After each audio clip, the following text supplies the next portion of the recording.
ब्रह्मांड नववर्ष उत्सव देश की राजधानी दिल्ली में 9 अप्रैल से लेकर 18 अप्रैल 2024 तक एक 9 दिवसीय सांस्कृतिक उत्सव करने जा रहा है, जो प्राचीन ज्ञान और अत्याधुनिक विज्ञान के अपने अद्वितीय संश्लेषण के साथ जीवन के सभी क्षेत्रों के लोगों को मंत्रमुग्ध करने के लिए तैयार है, जिसकी जानकारी आज दिल्ली में केशव भारद्वाज ने एक प्रेस कॉन्फ्रेंस करके दी।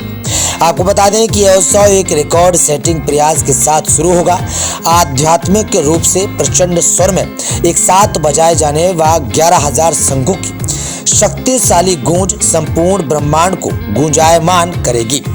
श्रद्धेय ऋषिपुत्र रिसीवर हरिप्रकाश ने बताया कि पवित्र शंख की गूंज हमारे क्राउन चक्र से बहती ऊर्जा को इस लोक व आयाम से पार ले जाने में सक्षम है। वे हमारे भीतर देवतत्व को जगाने वाली और सार्वभौमिक शांति और उत्थान के एक नए युग की शुरुआत करने वाली अद्भुत घटना है। प्रतिष्ठित विद्वान याचाचार्य श्री राम प्राण प्रतिष्ठा महायज्ञ अयोध्या डॉक्टर धर्म शास्त्राचार्य बालकृष्ण कौशिक जी बताते हैं कि महायज्ञ में आहुति डालना आत्मा विभोर करने वाला अनुभव होगा, जो उपस्थित लोगों को आत्मा का भोजन प्रबल मानसिक शांति प्रदान करेगा। इतना है उसका भी कुछ न कुछ तो वाहक होगा, हमें नहीं पता क्या है, लेकिन जब ध्वनि तरंगे, जब शंखनाद जब आयाम को भेदेगा तो उसके साथ हमारी जो चेतना है वो भी उसके ऊपर आरूढ़ होके उस आयाम को भेदने में सक्षम हो जाए।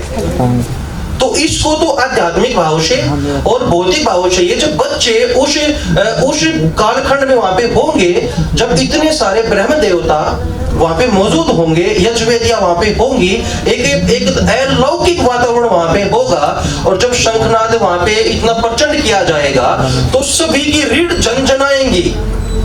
सभी वहां पे जो मौजूद गण होंगे उनको लगेगा कि हमने ये क्या पा लिया, ये आवश्यक होना ही होना है, और हर एक व्यक्ति हर एक ऊर्जा पुंज के साथ होना है। तो उसे अनुभूत गम्य किया जाए, व्यक्तियों के, बच्चों के, माताओं के, बहनों के, इसको ध्यान में रख के तो शंखनाद का प्रकल्प किया गया है, ताकि एक ऐसा एक घटनाक्रम घटे जो विश्व पटल पर प्रचारित भी किया जाए, उपयुक्त परिपाटी बन जाए, जो शंख का प्रचार हो और शंख घरों के अंदर भी स्थापित हो जाए। अगर घरों में एक बार हम दिन में केवल एक बार या कम से कम सप्ताह में 2 बार इसका हम कर ले आवर्तन, इसको शंखनाद, तो अनेकों अनेक रोग, सनातन नाम में थोड़ी है, सनातन तो आचरण में है। ऋषियों ने जो ज्ञान बताया उसको हम धारण करेंगे, तभी तो एक प्रबुद्ध जीवन जी पाएंगे, जनों से देवता से आशीर्वाद प्राप्त करते रहेंगे। कोई वेद पाठ होगा इसमें स्पेशल, जैसे कोई किसी वेद का हो रहा, वो 9 दिन के लिए हो रहा है, क्योंकि जैसे कहते हैं जब इसका नववर्ष शुरू होता है चैत्र वाला तो यजुर्वेद का पाठ करते हैं, तो आपके यहाँ किस वेद का पाठ होगा? थोड़ा सा माइक उधर कर दो। इसके लिए चतुर्वेद पारायण चलेगा। सर छोड़ दीजिए, बढ़ जाइए। चतुर्वेद पारायण चलेगा, वो तो 9 दिन तक होगा ही चतुर्वेद पारायण। सस्वर वेद पाठी आएंगे, वो पूरे एक वेद का नहीं 4 वेदों का पारायण करेंगे। उसमें पुराणों का मूल पाठ भी होगा, लेकिन मूल रूप से जो मार्कंडेय पुराण है उसमें जो दुर्गा सप्तशती है, जिसको हम चंडी पाठ बोलते हैं, दुर्गा पाठ बोलते हैं, उनके जो दिव्य श्लोक हैं उनके द्वारा लगभग 50 लाख आहुतियाँ उस यज्ञ में 9 दिनों में दी जाएगी। उसमें नवारण मंत्र भी होगा, उसमें सहस्त्र नामावली भी होगी, लेकिन मूल रूप से मार्कंडेय पुराण में जो दुर्गा सप्तशती है उनके दिव्य श्लोकों द्वारा ही, और जो वैदिक शिखा सूत्र संध्यानिष्ठ जो विप्र हैं उनके द्वारा यज्ञ का कार्य संपादन होगा। आपसे मेरा एक और सवाल है, आपने अभी संस्कारों की बात की थी, लेकिन संस्कार विधि में अगर कहें तो उपनयन संस्कार में लिखा गया कि बालक हो या बालिका हो, उसका 8 से 16 वर्ष की आयु में उपनयन संस्कार, जिसको हम आम भाषा में कहते हैं जनेऊ, कर देना चाहिए। लेकिन अपने यहाँ शादी के टाइम पुरुषों का ही किया जाता है, वो भी 6 धागे का पहनाया जाता है, ये कौन संस्कार में लिखा है?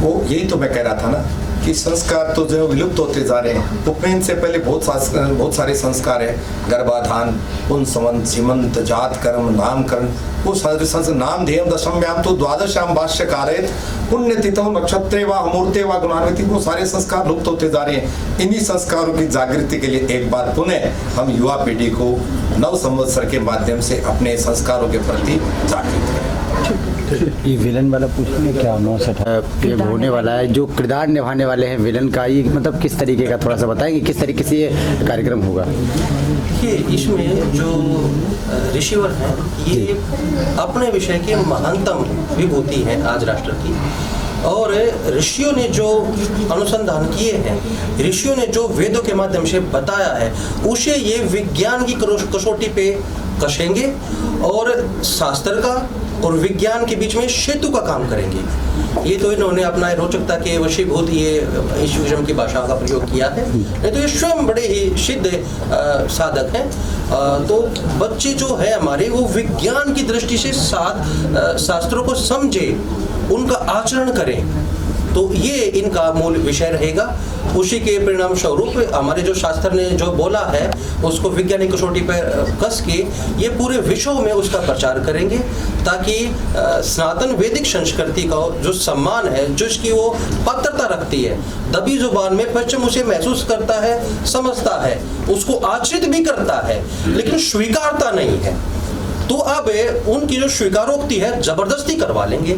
ये एक विषय है जो आप सभी के सहयोग से प्राप्त करने की अभिलाषा रखते हैं। 9 और 18 से ये कार्यक्रम होगा, समाज को, देश को क्या संदेश इस कार्यक्रम से जाएगा और देश के लिए को क्या कुछ कहना चाहिए? सबसे बड़ी बात हमारी ऋण सिद्धि होगी कि हम मेकाले पद्धति में या पश्चिम के जो भी प्रकल्प हैं, उनके जो षड्यंत्र थे, उनको हम नकारते हैं। सबसे बड़ी बात, हमारा जो खोया हुआ सम्मान है वो हम पुनः प्राप्त करेंगे।